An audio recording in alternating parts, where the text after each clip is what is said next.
দর্শক আসসালামু আলাইকুম। আশা করি সকলে ভালো আছেন এবং সুস্থ আছেন। এই মুহূর্তে আপনাদের সামনে আমাদের দরবারের পীর সাহেব কেবলা, তার ইতিহাস, ঐতিহ্য, নাম পরিচয় আমাদের মাঝে বলবে।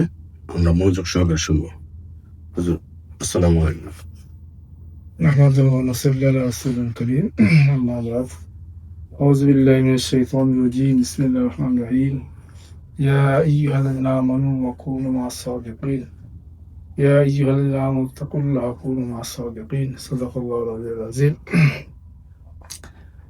আমি সৈয়দ মোহাম্মদ আব্দুল সালাম চিশতি, পীর সাহেব, আজমির শরীফ। আমাদের সিলসিলা গরিবে নাজ খাজা মহিউদ্দিন চিশতি রহমতুল্লাহ আলাইহি থেকে আসছে। অলিকুল শিরোমণি হযরত খাজা মহিউদ্দিন চিশতি রহমতুল্লাহ আলাইহি উপমহাদেশের একজন শ্রেষ্ঠ কামেল মুর্শিদ এবং অলি, যিনি চিশতিয়া তরিকার প্রবর্তক। তার মাধ্যমে উপমহাদেশে বহু মুসলমান হয়েছেন এবং তার সুনির্দিষ্ট পথ নির্দেশনায় বহু লোক আল্লাহর সান্নিধ্য অর্জন করতে পেরেছেন।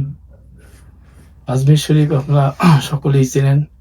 সমস্ত মুসলমানরাই আজমির শরীফের নাম শোনে এবং হৃদয় থেকে এই স্থানকে পুত পবিত্র হিসাবে মনে করে। তিনি আজকে থেকে প্রায় 800 বছর আগে দুনিয়া থেকে ইন্তেকাল করেছেন।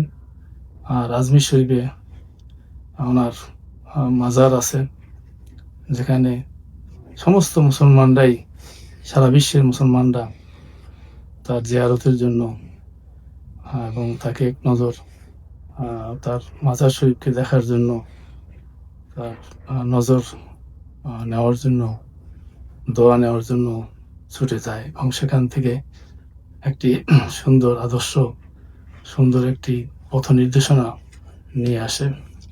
আজমির শরীফ অত্যন্ত পবিত্র একটি স্থান, যেখানে গেলে বোঝা যায় যে আধ্যাত্মিকতার একটা কেন্দ্রবিন্দু। সেখানে বহু মানুষের আত্মার পরিশুদ্ধতা, আত্মার যে একটা খোরাক, আত্মার যে একটা শান্তি, সেটা সেখানে পাওয়া যায়।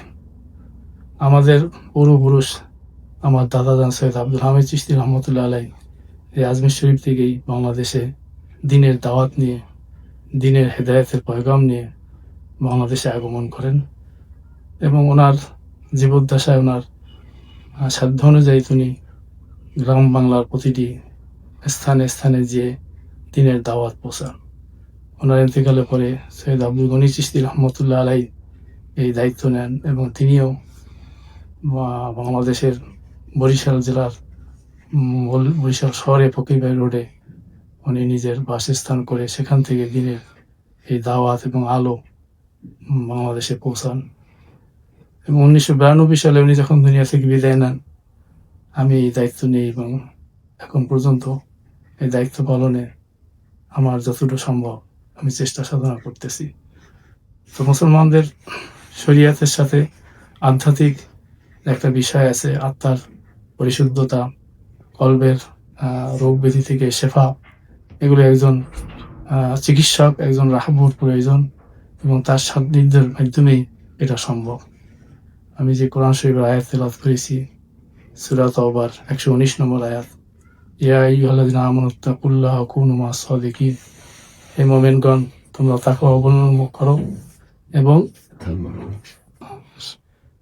সাথে থাকো।